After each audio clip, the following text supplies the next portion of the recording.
Assalamualaikum warahmatullahi wabarakatuh.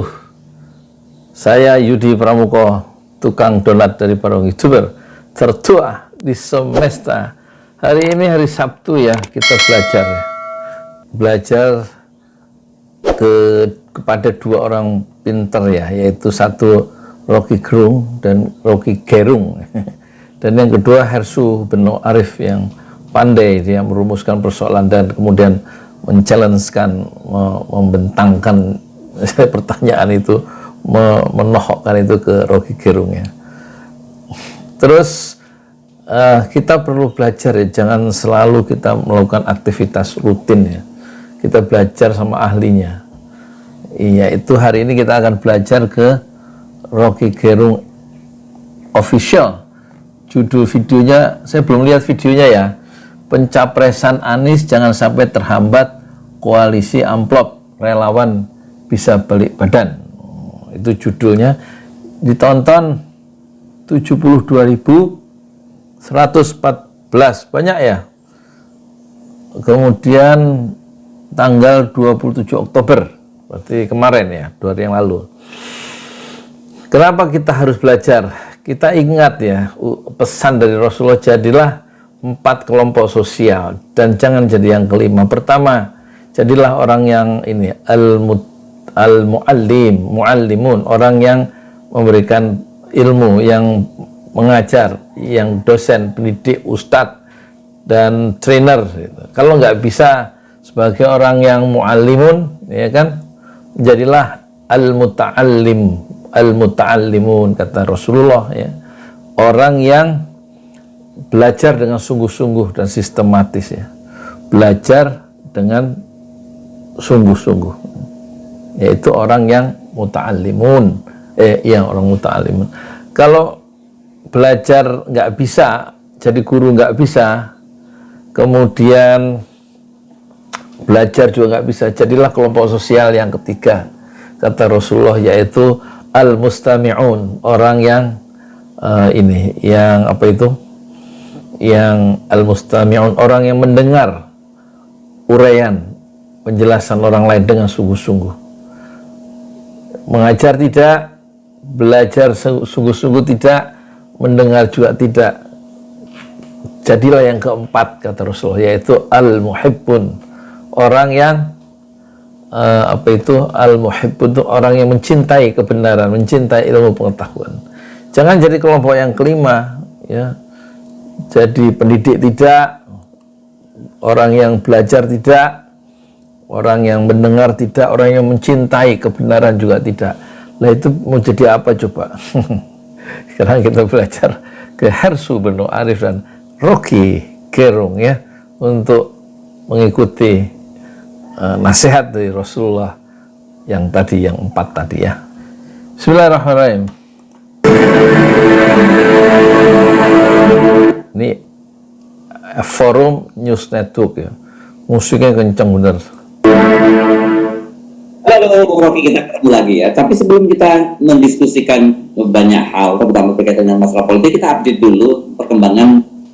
Kalau kemarin soal gagal ginjal itu kelihatannya sudah mulai bisa teratasi karena pemerintah mendatangkan berbagai obat-obatan termasuk dari Singapura, Jepang dan beberapa negara lainnya gitu. Mudah-mudahan itu menimbulkan berdampak positif lah terhadap penurunan angka.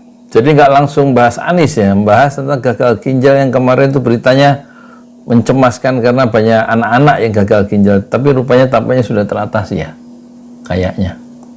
Gagal ginjal di kalangan balita. Tapi di satu sisi ternyata Omikron gagal ginjal di kalangan balita ya. Waktu itu isunya beberapa hari yang lalu, kemungkinan karena efek daripada COVID ya, vaksin.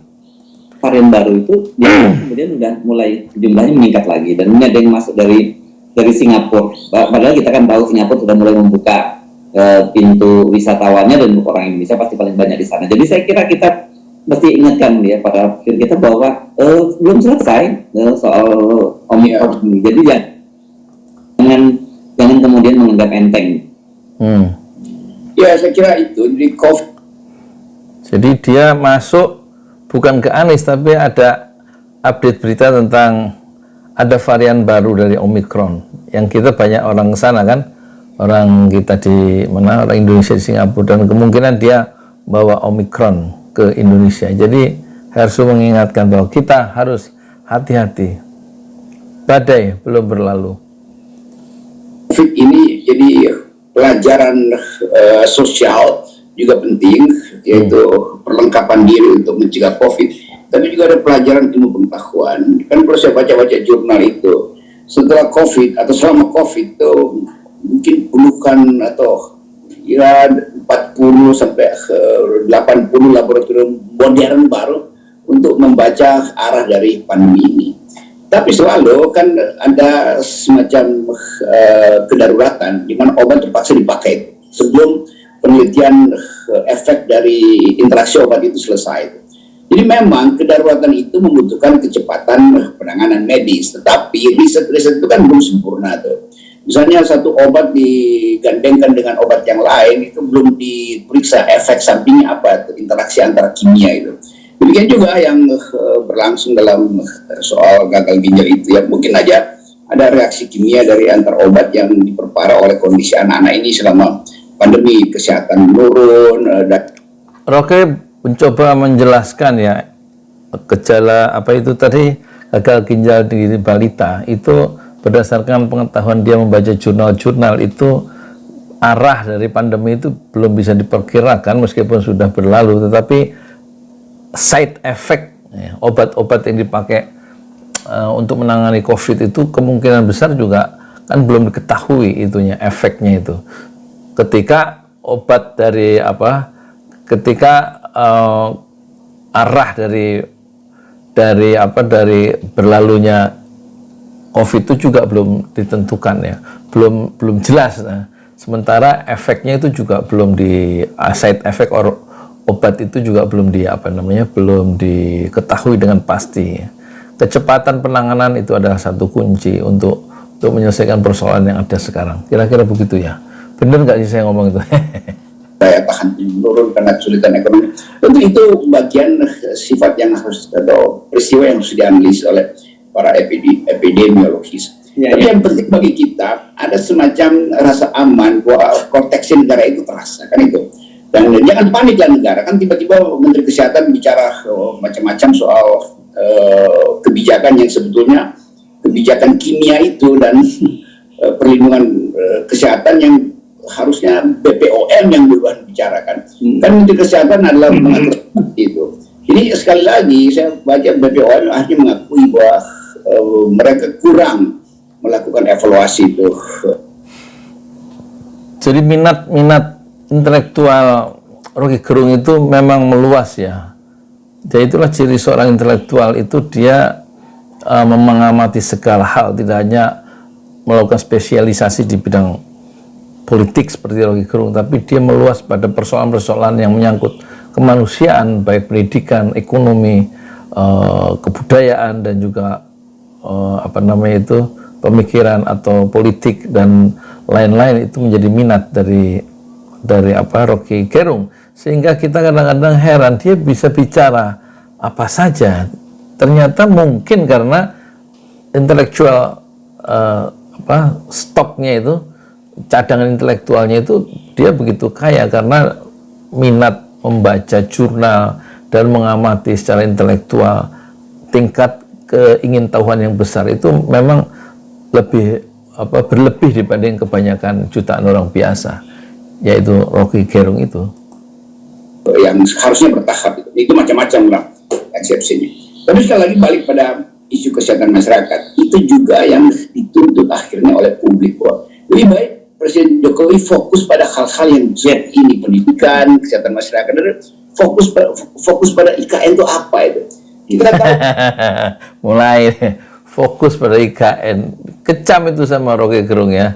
Kemarin dijual obral ya IKN oleh Pak Jokowi, menunjukkan proyek itu gagal, dijual murah. Orang yang investasi di sana dapat hak guna bangunan selama 160 tahun.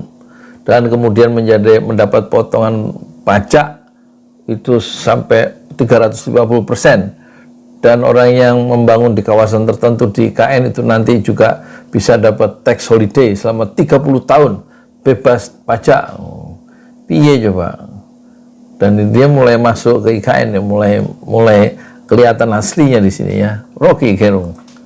Bahwa kalau IKN terbentuk misalnya, lalu siapa yang akan isi di situ? Sementara balita kita udah meninggal dan yang masih sehat juga itu pasti akan ada krisis nutrisi, sehingga bonus demografi nggak ada gunanya. Jadi nanti kita akan lihat kalau IKN akhirnya dibangun, itu yang isi itu pasti kelas elit aja, sementara kelas bawah tercecer karena kesehatan dan pendidikan mereka tidak diperhatikan presiden. Itu intinya sebetulnya. Jadi ada trade off selalu antara kemewahan legasi dengan yang disebut the pyramid of sacrifice, piramida kurban manusia itu ada pada rakyat kecil. Ya, saya sepakat itu. Saya kira Sacrifice piramida apa pyramid ya. Piramida yang mengorbankan banyak orang itu selalu kontras dengan apa legacy elit ya. Pak Jokowi kan mau meninggalkan legacy yang bersifat elit, yaitu ibu kota, tapi akan selalu meninggalkan apa itu korban-korban di kalangan rakyatnya sendiri. Jadi ada piramida, pucuknya itu, elitnya itu ya sejahtera dan meninggalkan legacy macam-macam, tapi yang legacy itu dibangun di atas korban manusia, yaitu rakyatnya sendiri. Kira-kira begitu secara konseptual ya. ini mesti hal-hal yang begini ini jauh lebih darurat dan harus segera mendapat perhatian pemerintah daripada kemudian Pak Jokowi menjual mimpi orang ngopi-ngopi di Starbucks di ibu kota baru, kemudian melengkapi furniturnya dengan IKEA dan sebagainya. Ya itu kan mereka mak-mak yang kehilangan anak-anak karena tewas karena interaksi obat yang menyebabkan gagal ginjal, mak-mak yang harapan mereka batal karena kanjuruhan. Jadi demikian juga ibu-ibu, mak-mak yang kehilangan putra-putrinya dalam banyak kerusuhan termasuk kilometer 50 segala macam. Kalau dia melihat Pak Jokowi pamerin ibu kota baru, bagi mereka itu apa? Itu hampa itu. Secara menarik ya, asosiasi atau pengkaitan Rocky Gerung terhadap derita mak-mak yang kehilangan anaknya yang 6 syuhada di kilometer 50 atau 135 orang yang wafat di tragedi Kanjuruhan, dan juga anak-anak balita yang terserang gagal ginjal karena istilah tadi interaksi obat COVID itu kemudian kalau dalam perspektif mak-mak yang menderita karena kehilangan anggota keluarganya pada tragedi Kanjuruhan kilometer 50 yang dibantai Polda Metro Jaya, itu polisi Polda Metro Jaya dan juga orang tua dari anak-anak yang kemarin kena gagal ginjal, itu tidak ada maknanya ketika mereka itu melihat legacy yang coba dibangun oleh Pak Jokowi, yaitu IKN yang sangat elitis itu ya. Kan empati presiden mesti pada mereka yang tertinggal. Empati ini yang diungkap oleh Rocky Gerung ya. Pentingnya seorang pemimpin memiliki empati. Empati itu bukan simpati ya. Empati itu merasakan penderitaan atau melihat persoalan dari sudut pandang orang yang mendapatkan persoalan itu. Bagaimana presiden memiliki rasa empati terhadap kelompok sosial yang tertinggal dalam proses-proses pembangunan begitu. Kita mesti sapa justru mereka yang tertinggal, bukan kasih harapan yang harapan itu hanya bisa ditonton oleh mereka yang sekarang mengalami misery itu. Dari 100 juta manusia Indonesia yang sekarang mungkin kalau pakai ukuran World Bank itu udah jadi mungkin 150 juta rakyat umat miskin. Dia nggak mungkin membayangkan apa yang diterangkan oleh Pak Jokowi sebagai sales boy untuk jual IKN kan. Sales boy. Jadi kalau menurut World Bank, orang yang miskin itu $1 penghasilnya satu hari penghasilannya $2. Ukuran World Bank, orang yang miskin kalau penghasilannya satu hari dia dapat uang $2. Dan kata Rocky Gerung, kemungkinan orang yang misery, tadi istilah bahasa Inggris yang pakai ya, orang yang berduka, yang menderita tadi, orang Indonesia kira-kira ada 150 juta orang yang mengalami kemiskinan akut ya. Dan tentu nggak bisa memahami mereka itu orang-orang yang miskin dalam perspektif World Bank tadi yang 150 juta itu melihat cara Pak Jokowi menjual IKN semacam sales boy ya, mempromosikan kembali menjual IKN dalam tanda petik dalam beberapa hari yang lalu itu tidak ada maknanya ya di mata 150 juta orang yang miskin di Indonesia sekarang ini. Seharusnya Presiden meletakkan hatinya, meletakkan empatinya kepada orang-orang yang miseri tadi, yang sangat menderita karena penghasilannya itu di bawah $2 sehari, sekitar ada 150 juta orang. Jadi bagi mereka apa gunanya IKN itu kalau 2 hari ke depan dia nggak tahu mau makan apa kan? Jadi problem orang-orang Indonesia sekarang secara mayoritas adalah bagaimana dia mencari makan dan mendapatkan makan setiap hari ya. Jadi sangat rentan ya. Itu yang kita sebut empati sosial tuh, yang harusnya Presiden Jokowi ke situ tuh, bukan pamer ibu kota lalu kumpulin seluruh konglomerat untuk invest di situ kan. Kritik yang mulai tajam ya, dan kritik tajamnya tidak bisa diucapkan oleh Rocky Gerung ketika dia itu bicara di RGTV ya. Dia hanya bisa mengucapkan kritik-kritik tajam kepada kekuasaan itu kalau diwawancarai oleh Hersu Beno Arif ya. Jadi Presiden katanya buat apa mengumpulkan konglomerat dan memamerkan elitisme kemewahan dari proyek IKN, sementara seharusnya Pak Jokowi itu menjenguk ya kepada rakyatnya yang mengalami miseri atau penderitaan karena harus berjuang setiap hari untuk mencari nafkah, untuk mencari makan, yang kira-kira hitungan Rocky Gerung itu di atas 100 juta atau 150 juta orang. Sementara penduduk kita menurut data statistik sampai semester kedua tahun 2021 itu adalah jumlahnya 273 juta jiwa ya. Dan usia 15 sampai 64 tahun usia yang produktif itu mencapai 70% atau 190 juta orang ya. Sementara lansia di atas 65 itu sekitar 7 juta atau 17 juta, dan 0 sampai 14 itu sekitar 30 juta begitu ya. Jadi demografi, bonus demografi di Indonesia itu kebanyakan anak muda. Kalau ukuran 15 sampai 40 tahun itu sekitar 60% ya, 60% dari 190 ya banyak juga itu, sekitar berapa juta itu, 100 juta ya orang-orang muda ya, 0 sampai 40 tahun itu. Nah, itu yang perlu pekerjaan, perlu pendidikan, perlu lapangan pekerjaan, bukan terus fokus pada IKN. Nggak ada gunanya juga ya. Lebih baik puskesmas diperbaiki, jalan-jalan desa diperbaiki, segala macam, akses pada pupuk, akses pada obat-obat pertanian itu diadakan. Karena kita mau menghadapi 2 hal. Pertama, potensi perang terbuka di Indo-Pasifik, dan kedua, krisis energi dan pangan yang akan berlangsung kira-kira 3-4 tahun ke depan lagi. Nah, kalau dia bertemu dengan perang terbuka itu bisa 1 dekade kita terjepit oleh kesulitan ekonomi. Itu pentingnya seorang presiden itu berpikir tentang keadaan rakyat di masa krisis, bukan membayangkan bahwa dengan pameran IKN maka krisisnya hilang. Itu delusinya gila-gilaan itu. Nah, faktor ini yang mestinya kita himbau.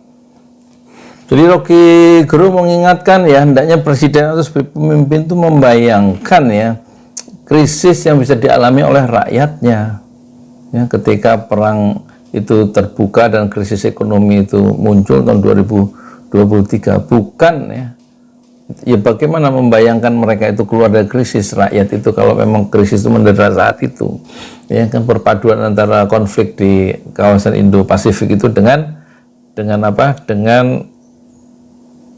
krisis global yang katanya akan muncul 2023, berarti kan rakyat tuh harus disiapkan bukan kemudian membayangkan lahirnya ibu kota IKN dan otomatis rakyat itu menjadi sejahtera. Itu kata Rocky Gerung mengingatkan kita semua ya. Kan kita juga bisa himbau kan, kalau kita punya kekuatan oposisi wah kita tekan dalam kebijakan kan.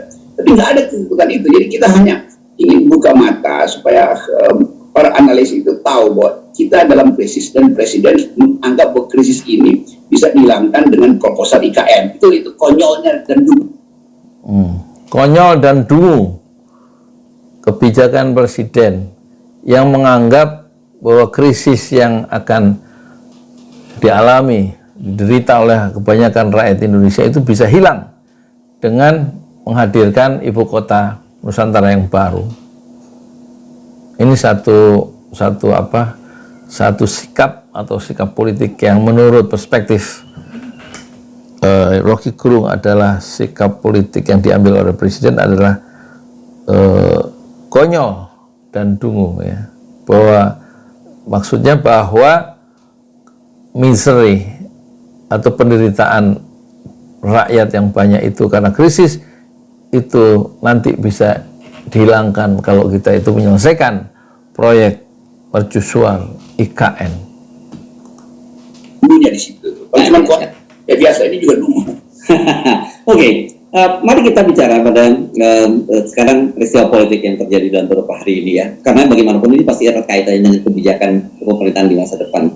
Ada dua fenomena yang menurut saya menarik kita perhatikan kalau sekarang ini. Satu, kemarin kita sudah bahas bahwa calon presiden dari KIP itu harus dikonsultasikan dengan Pak Jokowi. Kita ini anggap lucu-lucuan saja gitu. Tapi di satu sisi ini sekarang misalnya koalisi yang digadang-gadang akan mendukung Anies Baswedan kelihatannya sudah mulai intensif bertemu walaupun tim kecil gitu. Minggu kemarin pertemuan antara Agus Harimurti dengan Anies sendiri, dan kemudian terakhir pertemuan antara Agus ternyata bertemu dengan Pak Surya Paloh dan sebagainya, meskipun disebut bahwa itu pertemuan kekeluargaan, nggak bisa lah politisi ketemu dalam situasi seperti kekeluargaan gitu.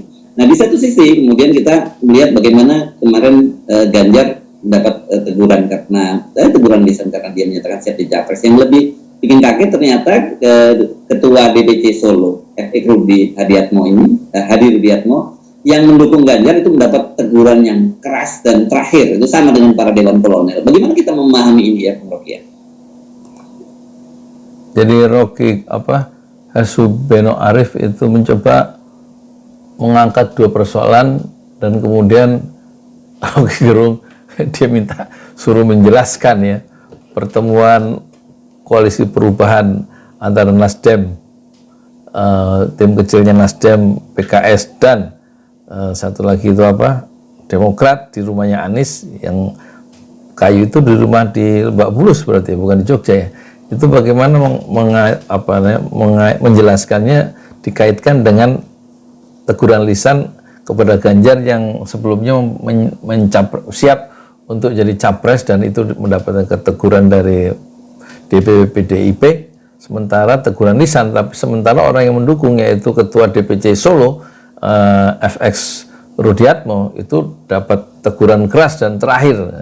Itu bagaimana kita menjelaskannya itu? Kita kata Hersu Beno Arif, kita belajar ya bagaimana penjelasan dari Rocky Gerung. Iya, ini semua soal harga kan, harga politik dari pencapresan ini kelihatannya dalam kata kuncinya itu soal harga politik dari pencapresan.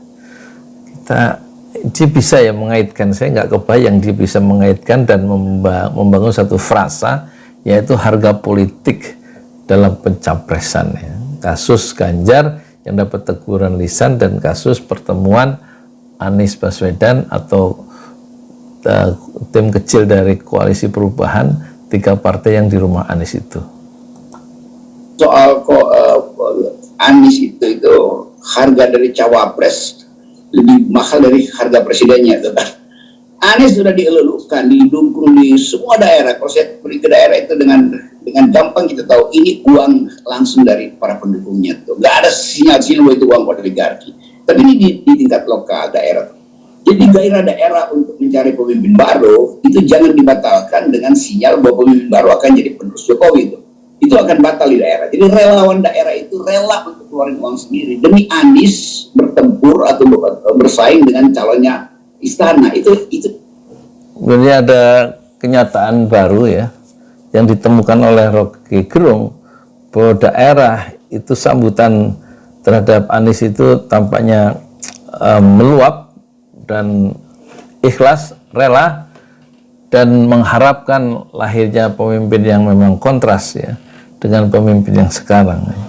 Dan jangan berharap relawan-relawan itu nanti akan istilahnya dibatalkan dengan istilahnya calon yang akan meneruskan program-program Jokowi atau yang seorang pemimpin yang meneruskan Jokowi. Jadi tampaknya daerah itu menghendaki perubahan ya, menghendaki perubahan dan mengharapkan lahirnya pemimpin bangsa yang baru yang berbeda dengan yang sekarang untuk kasus daerah yang diamati oleh Rocky Gerung. itu intinya di situ tuh. Dan itu justru yang dipermainkan oleh potensi koalisi. Kan partai-partai Demokrat, PKS masih siksak di situ kan. Buat apa? Ya tentu buat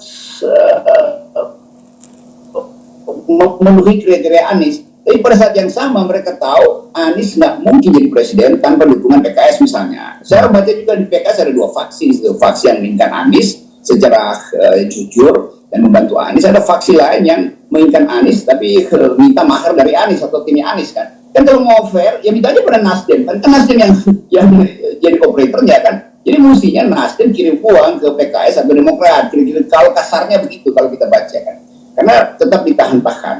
Nah mungkin nanti akan ada pembicaraan supaya cawapresnya si ini duitnya dari si itu.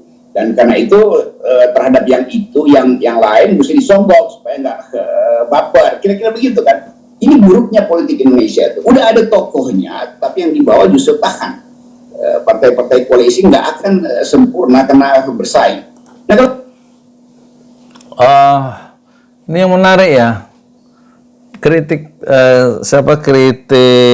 Rocky Gerung terhadap koalisi yang mendukung Anies ya, yang sekarang lagi kasak-kusuk untuk menentukan calon presidennya Anies, yaitu AHY atau Aher ya. Dan tampaknya harga politik yang harus dibayar tampaknya cukup nyata di antara ketiga partai itu, Nasdem dan PKS serta Demokrat ya, untuk memuluskan AHY misalnya. Tampaknya harus ada uang, keluar sejumlah uang mungkin dari Nasdem untuk membungkam atau memuluskan ya koalisi atau meneguhkan ya calon wakil presiden AHY, mengerucut pada satu nama itu dengan kompensasi amplop tertentu. Nah itulah buruknya katanya politik Indonesia, kata Rocky Gerung ya. Bener nggak saya ngomong itu ya? Kita lihat. Kita hitung secara gampang, ya elektabilitas dari Nasdem, Demokrat dan PKS ya Demokrat yang paling tinggi sebelumnya kan. Tetapi karena elektabilitas AHY di bawah Anies, maka diterima itu sebagai fakta politik. Karena itu mesti nego dengan Nasdem. Yang nego dengan Nasdem sebetulnya adalah Surya Paloh dan SBY yang nggak mungkin langsung duduk sama-sama karena egonya masing-masing. Kita tahu watak Pak SBY dan watak Surya Paloh sama tuh. Nah itu sebetulnya yang kalau ditanyakan apa yang terjadi, yaitu tukar tambah kepentingan material lebih penting daripada membayangkan masa depan bangsa sebetulnya. Tukar tambah material ya, amplop maksudnya, itu dalam konteks tawar-menawar soal calon wakil presiden itu tampaknya lebih penting dari masa depan bangsa. Itu sebenarnya ucapan yang tajam ya dari Rocky Gerung. Moga-moga bisa ditangkap ya oleh Surya Paloh, bisa ditangkap oleh SBY, dan bisa ditangkap oleh Presiden PKS itu Syaihu ya, atau Sohibul Iman, atau faksi-faksi yang ada di dalam PKS yang menghendaki Anies secara tulus sebagai presiden, tapi juga ada yang menghendaki Anies tapi dengan kompensasi tertentu. Faksi dari PKS Partai Keadilan Sejahtera yang tadi dicoba dibikin sketsanya secara singkat oleh Rocky Gerung. Ya tuh. Jadi ada palsunya juga ini koalisi. Koalisi ini ya koalisi amplop sebetulnya dasarnya tuh. Koalisi palsu antara Nasdem, PKS dan Demokrat. Demokrat yang memiliki kursi yang lebih banyak dibanding Nasdem dan PKS ya. Jadi ini koalisi palsu, koalisi amplop. Terus terang dia ya. Kita perlu akademisi atau intelektual yang bicara terus terang daripada ya seperti ini, seperti yang diucapkan oleh Rocky Gerung ya, koalisi amplop, koalisi palsu, tapi dia bisa elaborasi ya. Istilah yang dia gunakan itu substansi tadi sudah dijelaskan, sudah dielaborasi oleh Rocky Gerung. Dan ini satu ciri khas dia, kekuatan dia di dalam secara intelektual, dia terus terang dan berani, sehingga kita bisa menangkap realitas yang sesungguhnya, sehingga kalau dapat solusi, itu solusi yang lebih mendekati dengan kenyataan yang memang dirumuskan dengan jujur dan berani masalahnya itu, sehingga solusinya lebih pas. Kalau nggak jujur melihat persoalan, jadi solusi yang dipakai atau yang dijalankan juga bisa salah ya. Kemudian nanti berpikir masa depan itu belakangan. Nah, yang lebih penting kita mendapat kepastian kalau koalisi Anies ini diucapkan nanti mungkin tanggal 10 November atau tanggal berapa itu harus pasti bagi relawan, yaitu mereka koalisi ini akan mendukung Anies sesuai dengan keinginan relawan, yaitu Anies akan jadi antitesis Jokowi itu. Nah, kalau itu nggak terjadi, saya khawatir banyak relawan yang akan merasa waktu begitu udah nggak ada gunanya kita kumpulkan uang secara sukarela, secara volunteer untuk membackup Anies. Kenapa? Ya karena dianggap ya Anies sudah punya uang, ngapain lagi di relawan bekerja. Nah, ini juga akan mematahkan semangat relawan. Padahal Anies sebetulnya dideklarasikan pertama oleh semangat relawan, bukan oleh Nasdem. Anies dideklarasikan pertama kali bukan oleh Nasdem di Nasdem Tower tanggal 3 Oktober hari Senin, ya, tapi dideklarasikan menjadi calon presiden oleh relawan-relawan yang bertebaran di seluruh Indonesia. Itulah yang mereka kerjakan pertama sebelum Nasdem, itu mereka sudah mendeklarasikan, sudah mengharapkan, sudah mengeluh-elukan Anies menjadi presiden. Kemudian seolah-olah diformalkan ya, oleh Nasdem ya, di Nasdem Tower di Cikini itu. Tapi sebenarnya kata Rocky Gerung, Anies itu sudah dideklarasikan pertama kali oleh relawan. Saya juga baru sadar ya, iya betul juga ucapan Rocky Gerung ya, bukan dideklarasikan oleh Nasdem, betul? Ya. Ini jadi sebenarnya kalau mau mereka semua kalkulasinya kalkulasi jangka panjang, kepentingan bangsa dan negara katakanlah gitu ya. Ini kita harus potong mata rantai oligarki ini kan. Ini kan lobby ini ujungnya nanti. Bagaimana cara memotong rantai oligarki itu? Nanti kita lihat, mungkin ada jawaban dari Rocky Gerung ya. Iya, kalau urusan mahar dan sebagainya larinya pasti ke oligarki lagi kan. Pasti semua partai yang berkoalisi dukung Anies nggak ada uang itu kan kosong semua. Lalu pertanyaan dari mana dapat uang? Ya Anies akan didagangkan ke oligarki itu. Anies akan didagangkan ke oligarki. Ya. Kalau kata E.F. Saifullah Fatah ya, dalam diskusinya dengan Rahma Sarita itu, dalam setiap negara demokrasi, oligarki itu selalu ada. Tidak mungkin tidak ada.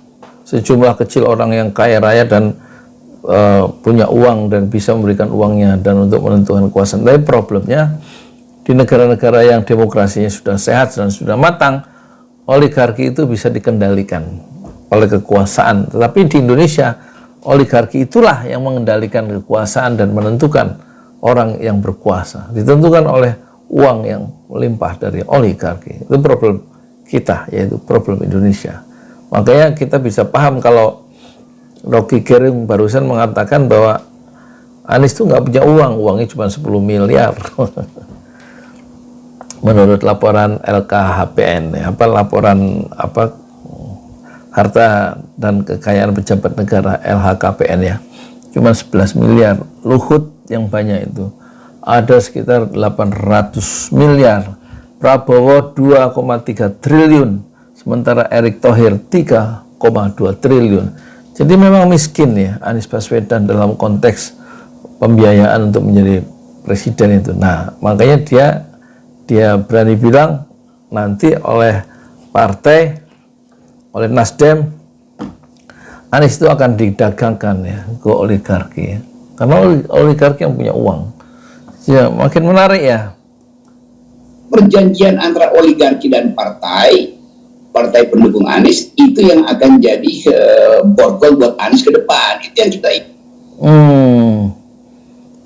Ya, tawar menawar ya, atau perjanjian partai politik atau Nasdem dengan oligarki yang punya uang itu, perjanjian di antara mereka itulah yang menjadi borgol atau menjadi tali pengikat bagi perjalanan Anies sebagai presiden di masa depan. Jadi tetap ya, Anies presiden dalam perspektif Rocky Gerung itu akan bekerja tidak dengan cara merdeka kecuali dengan di bawah bayang-bayang perjanjian partai politik pendukung Anies dengan oligarki yang membiayai Anies menjadi presiden.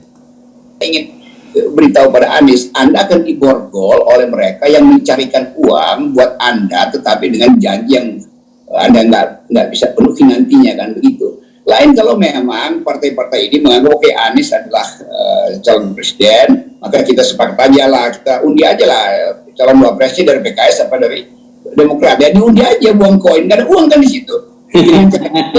Yes, kan gitu. Maka ada kelegaan. Oke, kalau begitu relawan akan memobilisasi. Oh, itu jujur banget mereka. Ya nggak mungkin lah pakai koin, tinggal milih aja kok, ya. Nggak benar juga Rocky Gerung. Kayaknya sih nggak mungkin pakai koin karena nggak ada uang. Jadi diundi gitu, AHY atau Aher gitu. Ya aneh.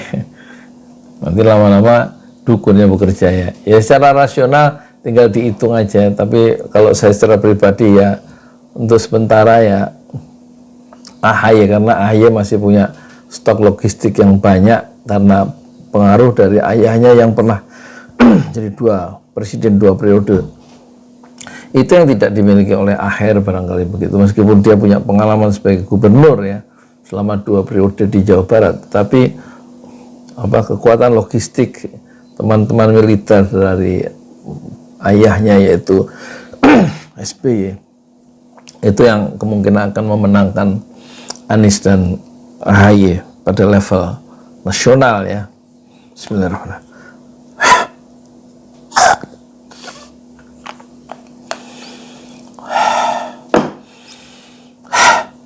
Sesak napas ya, Masya Allah. Yang cara itu oligarki cari, karena mereka nggak bisa investasi di depan. Kalau udah jalan ya pasti oligarki akan ikut. Kalau udah putaran kampanye semuanya akan turun bantuin Anies. Tapi di awal kebersihan moral itu yang kita butuhkan. Ya, apalagi kalau kita pakai standar dari FNN, yaitu kalau nggak 0% tidak keluarin mereka. Saya membayangkan itu keren banget tuh ya. Nah, satu mestinya gini, nggak usah terlalu ekstrem kalau diundi. Saya kira kasih aja waktu, misalnya lakukan survei internal. Ini bukan survei yang sering mempublikasikan hasilnya ya.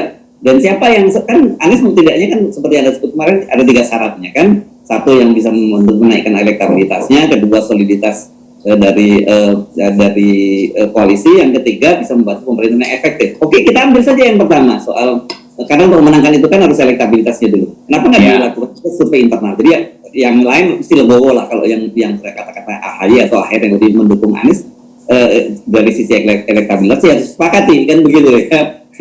Dan kedua tadi saya sih sepakat ini lepas dari Anies atau bukan. Saya sih ingin mendorong bagaimana kita memutus mata rantai oligarki, dan itu saya kira dengan semangat yang kita sebut sebagai volunteerism itu, semangat ke relawanan itu. Oh, jadi Hersu Bedo Arif mengajukan persoalan bagaimana memutuskan rantai oligarki kepada Rocky Gerung. Sebenarnya dia sudah punya jawaban. Rantai oligarki itu bisa diputuskan dengan semangat volunteerisme atau semangat para relawan Anies di seluruh daerah yang bahu-membahu untuk mendukung Anies mungkin dari segi finansial gitu maksudnya ya, sehingga cawe-cawe dari oligarki itu tidak masuk pada tahap awal ya, untuk membantu pemenangan Anies ya. Itu saya kira bisa kok ya kita lakukan ya Bung ya. Justru itu yang kita ingin push, supaya politik itu memang voluntarisme. Itu volunta kan artinya kehendak kuat, itu namanya Volunta itu kehendak kuat. Nah, ini sih kelebihan dari Rocky Gerung ya. Dia selalu kembali kepada konsep-konsep dasar voluntarisme,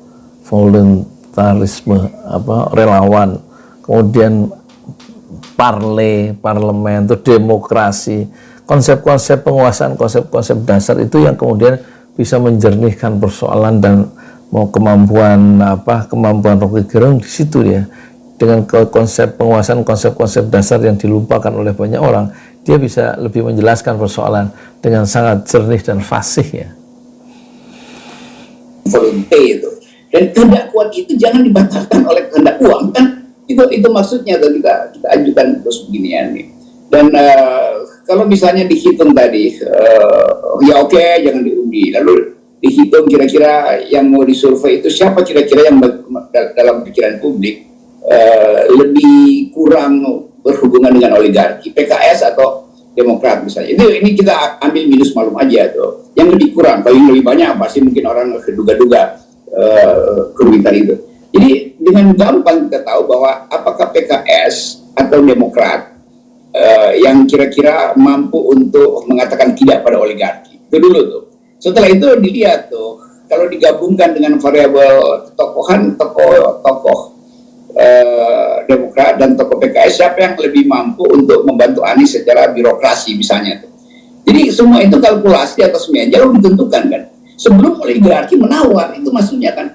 Begitu oligarki udah tawar ya udah berantakan semua. Jadi betul-betul ini politik nilai itu, values, ethical drive itu yang kita ajukan. Jadi kalau itu mungkin kita masih oke, kita lupakan sebentar soal tuntutan 0%, walaupun itu normatif. Apa tadi values political apa tadi bahasanya Rocky Gerung itu aneh juga dengan kalau udah tawar ya udah berantakan semua. Jadi betul-betul ini politik nilai itu, values, ethical political delay drive itu yang kita ajukan. Jadi kalau itu mungkin kita masih oke, kita lupakan sebentar soal tuntutan 0%, walaupun itu normatif itu tetap akan kita tuntut. Tapi dengan itu kita percaya bahwa ada etika baru di dalam pencalonan Anies. Kalau enggak sama aja tuh. Jadi kalau itu nggak terjadi ya artinya Anies juga sama, hanya mungkin oligarki bagi dua aja, yang sana main pada Ganjar, yang ini main pada Anies. Kalau Pak Prabowo udah aman itu karena beliau merasa dia bisa biayai sendiri politik. Oke, mari kita tinggalkan itu PR buat para partai-partai yang akan berkoalisi untuk Anies Baswedan. Jangan sampai kalian ini kesannya kan mereka seperti rebutan tulang gitu, nanti malah nggak dapat semuanya, nggak dapat gitu ya. rebutan tulang. Mari kita pindah ke soal fenomena Ganjar ini. Kita teruskan lagi nih kan dengan perkembangan terbaru kemarin di Hadi Rudiatmo yang diberi sanksi keras karena mendukung Ganjar Pranowo. Yes. Yaitu konflik di PDIP ini nggak bisa selesai kalau PDIP tidak menunjukkan kepemimpinan Ibu Mega.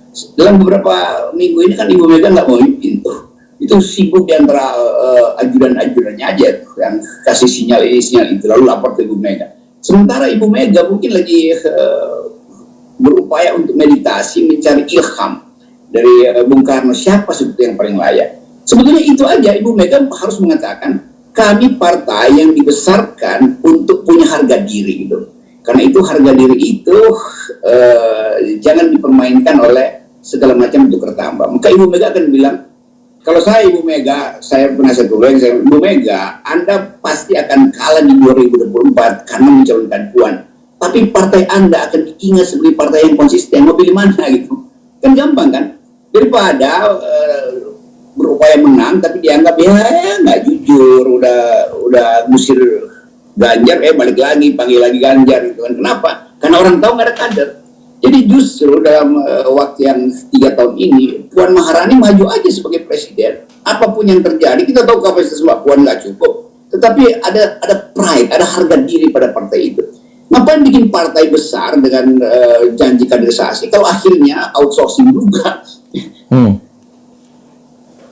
Satu poin menarik ya dari Rocky Gerung, bahwa rasa bangga, rasa percaya diri itu diperlukan dalam kehidupan ya.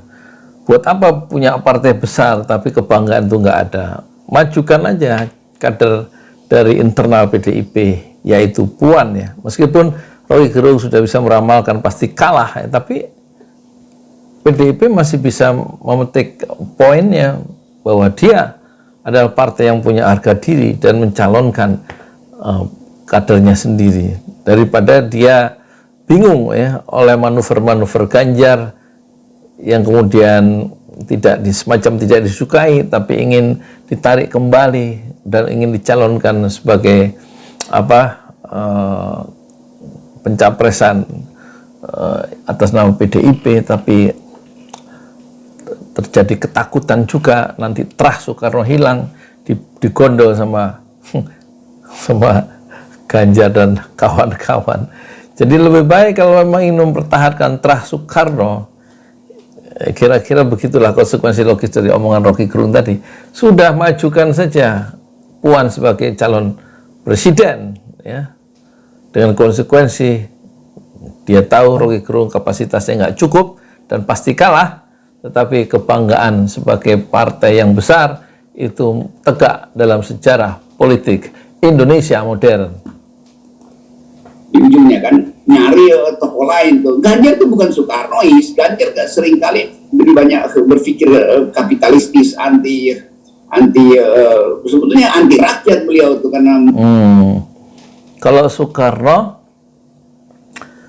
pakaiannya perlente, mewah cara berpakaiannya, tapi tidak ada yang bisa membatalkan, tidak ada yang bisa menyangsikan bahwa Soekarno itu berpihak pada rakyatnya sendiri. Sementara Ganjar itu cara berpikirnya lebih kapitalistik, sementara Soekarno itu anti kolonialisme, anti kapitalisme, anti kolonialisme dan imperialisme. Sementara menurut Rocky Gerung, Ganjar adalah bukan Soekarnois, malah dia anti rakyat. Justru Wadas itu aja udah pertanda. Oh, kasus Wadas ya. Kasus Wadas, Ganjar tidak membela warganya yang terzolimi, tapi justru membela pengusaha yang ingin melakukan penambangan di Wadas. Kalau Ganjar misalnya datang dari tradisi Bung Cili, dia nggak akan musuh Wadas, tapi Wadas itu kan proyek oligarki. Nah, Ibu Mega, Wadas proyek oligarki dan didukung oleh Ganjar sebagai gubernur Jawa Tengah. Itu menunjukkan Ganjar bukanlah pro orang cilik, karena orang-orang Wadas itu tetap digusur ya, demi kepentingan oligarki yang dikukuhkan oleh kekuasaan sebagai seorang gubernur Jawa Tengah. kita mestinya lurus di situ tuh, supaya kita sama-sama dukung Bu Mega. Bu Mega, Anda pasti kalah itu bersaing dengan Anies, tetapi Anda menang di dalam batin, dalam karakter berpolitik. Dengan cara itu Ibu Mega tanamkan pikiran bahwa kendati kita partai kalah, tapi kita nggak pernah bermain-main dengan bujukan pragmatisme. Nah, satu poin menarik ya, bahwa bujukan pragmatisme itu seharusnya tidak disingkirkan ya dari benak Bu Mega. Meskipun kalah, tapi karakter sebagai partai yang membela wong cilik itu tetap harus ditegakkan, meskipun calonnya yaitu Puan nanti kalah dalam pertarungan yang keras dalam Pilpres 2024. Tetapi karakter ya, itulah yang penting dalam kehidupan, punya harga diri dan punya prinsip sendiri dan tidak tergoda oleh rayuan-rayuan yang bercorak pragmatisme, apalagi oportunisme ya. Oportunistik. Hari-hari ini oportunisme dari PDIP itu dan pragmatisme. Jadi ini saya belum lihat videonya ya. Biasanya oportunisme itu terkait dengan pragmatisme dan tampaknya langsung diucapkan ya oleh Rocky Gerung ya. Terbaca kuat dan itu melanggar asas-asas kenasionalismean dan asas-asas Soekarnoisme itu saya kira itu usulan saya untuk memperkuat watak dari PDIP. Ini saya lagi bantu PDIP kan. Yes, konkret. Jadi saya tadi membayangkan, saya tadi di Megawati Institute, ternyata kita masih ngobrol di sini. Jangan ingatkan itu. Saya memang ingin supaya PDIP tumbuh sebagai partai yang ideologis, kira-kira begitu. Partai yang ideologis dan bukan partai yang pragmatis atau yang partai yang oportunistik ya. Nah, itulah yang coba ditawarkan ya, diberikan satu wawasan ideologis oleh Rocky Gerung terhadap PDIP yang hari-hari ini tampaknya bingung ya untuk mencalonkan siapa, tapi dia Rocky Gerung teguh pada wawasannya, dia bertahan dengan alam pikirannya. Lebih baik kita hancur tapi punya karakter daripada kita menjadi orang-orang atau partai yang oportunistik dan pragmatis. Bukan. Ya, kalau nggak dia jadi partai pragmatis ya, apa gunanya tuh? Merdeka, Soekarnois. Tapi ternyata itu desoekarnoisasi justru berlangsung di situ. Nah, desoekarnoisasi, satu istilah yang bagus ya. Jadi penghilangan nilai-nilai yang ditanamkan oleh Soekarno itu justru akan muncul dari dalam partai PDIP kalau dia tidak mempertahankan secara ideologis nilai-nilai Soekarnoisme sendiri.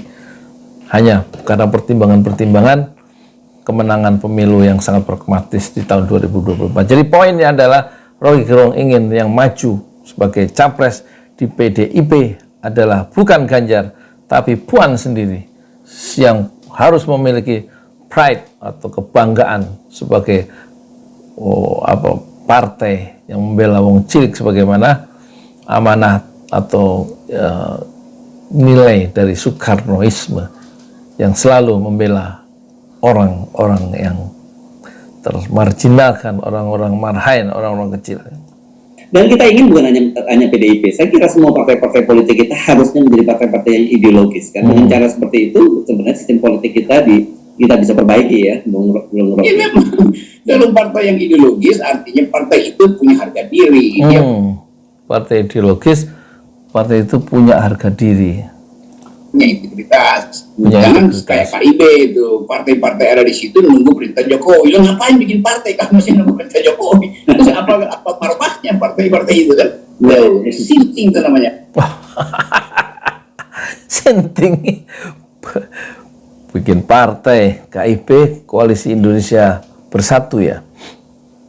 Ya, buat apa katanya berkoalisi antara PAN, P3 dan Golkar, masih menunggu perintah Jokowi? Buat apa bikin partai tapi menunggu perintah orang lain dan tidak punya harga diri? Sinting. Ya, bukan sinting, bukan bego, dungu. Bukan bego, bukan sinting, tapi dungu.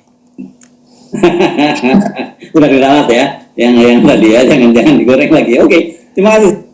Sebelum itu dan sebelum lebih lanjut lagi kita mesti akhiri dulu dengan 0% dulu deh, Bung Rocky.